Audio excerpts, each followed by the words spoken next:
Please, take them off, she said softly. The rancher opened the sack and his world changed forever. Before we dive into the story, don't forget to like the video and tell us in the comments where you're watching from. They left her out there to die. Not fast, not loud. Just slow, the way the desert likes to take its time. It was July in the Mojave, one of them months when the air don't breathe back. The kind that makes paint curl and bones crack. Wyatt Hale was fixing the north fence when he saw her. At first she didn't even look real. A figure at the edge of his land standing wrong against the light. Still, barefoot, sack over her head. Dress torn and heavy with dirt. He walked closer, boots crunching over dry brush. She didn't move. Didn't beg, just whispered through the burlap, voice like paper burning. Please. Take it off. Wyatt's fingers worked the knot. It was tied with hate and it took him 3 minutes to undo. When the sack fell, he saw the face of a girl no older than 20, eyes swollen, lips cut but alive. He didn't ask questions. Just helped her onto his horse and rode slow toward the cabin, the sun bleeding behind them.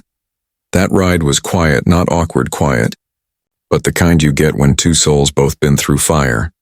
When they reached the cabin, she sat by the hearth clutching the tin cup he handed her like it was something holy. What's your name? Wyatt asked. Nora, she said. All right, Nora, he replied softly. You're safe here. But outside the wind was shifting, and Wyatt knew nothing stays safe for long in the Mojave. Nora slept for nearly 12 hours straight. When she woke, it was still dark, the kind of dark that hums in your ears. Wyatt was sitting near the window, cleaning his rifle by lamplight. He didn't look up when she stirred. There's stew on the stove, he said. Ain't much, but it's warm. She moved slow, each step careful. Her wrists were wrapped in clean cloth now.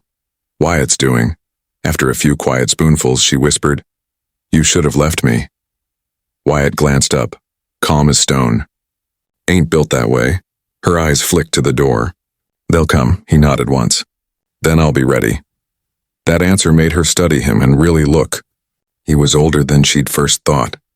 40 maybe, shoulders still strong, eyes the color of storm clouds that never quite break.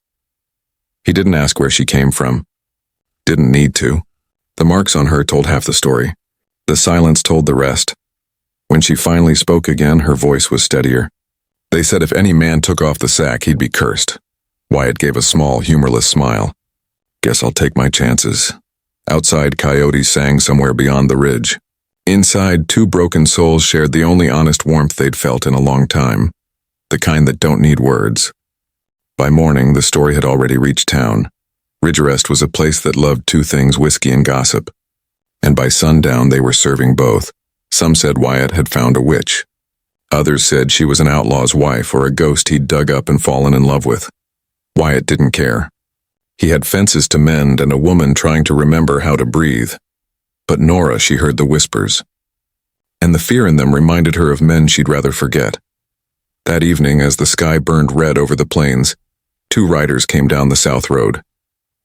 They didn't wave, didn't smile, just stopped outside the cabin, dust rising around their horses' hooves. Wyatt stepped out onto the porch. His shotgun hung above the door, but his hand stayed loose at his sides. The taller man tipped his hat. We're looking for a girl, he said. Red hair, wore a sack for her sins. Wyatt didn't blink. Ain't seen her. The shorter one laughed, mean and quiet. She limps a little. Pretty thing if you can stomach the trouble. Inside, Nora froze, hands gripping the table till her knuckles turned white. Wyatt stepped off the porch. You boys best ride on. The tall one smiled like a snake. She ain't yours to keep. Wyatt's voice dropped low, steady. She ain't anyone's to keep. For a moment, nobody breathed. Then the men turned their horses and rode off, the dust swallowing them whole. But the way they looked back told Wyatt one thing for sure: they'd be coming again. They came back on the third night. Not 2 this time, 4. No lanterns. No greetings. Just the sound of hooves and leather in the dark. Wyatt heard them before he saw them. Years of war and bad sleep had taught him to wake at the slightest sound. He grabbed the shotgun, stepped out slow. The leader dismounted first. Grant Teller, a name Wyatt hadn't heard in years, but one that carried weight from Texas to Yuma. Grant spat in the dirt. You took what ain't yours. Wyatt's jaw tightened. You left her for dead, Grant shrugged. She belongs to the man who paid. Behind Wyatt, the door opened. Nora stepped out barefoot, wrapped in one of his quilts, eyes steady despite the fear burning in them. "You afraid of me?" she asked Grant. He laughed. "You ain't got nothing left in you to fear." Nora stepped closer, voice low but sharp. "You beat me, sold me, said I was cursed. But look who's shaking now." Grant's smirk faltered. Wyatt raised the shotgun, calm as sunrise. "You'll ride out now," he said. "And if I see you again, you won't ride out at all." Grant studied him for a long moment. Then he spat once more and swung onto his horse. They rode out without a word. When the dust settled, Nora let out a breath that sounded like years leaving her lungs. Wyatt lowered the gun, eyes never leaving the dark horizon. "Storm's over," he said quietly. "Maybe," she whispered. "Or maybe it's just starting." Days passed without trouble. Nora started walking the fence lines at dawn wearing Wyatt's old boots. She planted herbs by the trough, cleaned the barn, fixed his shirts without asking. She didn't say she was staying, but she didn't say she was leaving either. One morning, Wyatt found her hanging laundry. "You plan on making this place yours?" he asked. She smiled a little. "I'm tired of running." That was all the answer he needed. Weeks turned to months. The rumors in town faded. Folks started nodding at Wyatt again, even tipping hats when they saw Nora by his side. Some nights, when the air was cool and still, they'd sit outside and listen to the crickets. No words, just quiet understanding. The West had a way of breaking people, but sometimes, if you were lucky, it let you rebuild too. Spring came early that year.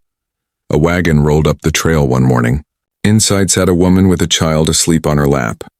When Nora saw her, she went still, like the past had just caught up. "I was with you," the woman whispered, voice trembling.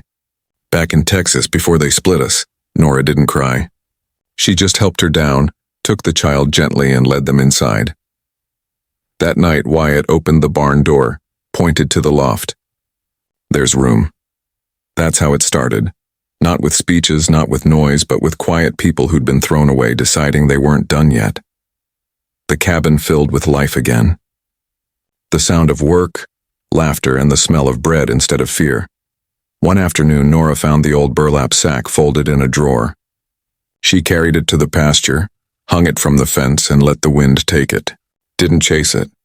Didn't look back. Wyatt watched from the porch, hat in hand. He didn't say a word.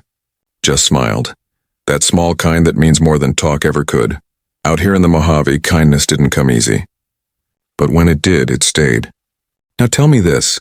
How many folks you know been treated like less than dirt and still got up and kept going? How many been told they were cursed and still found the courage to be kind?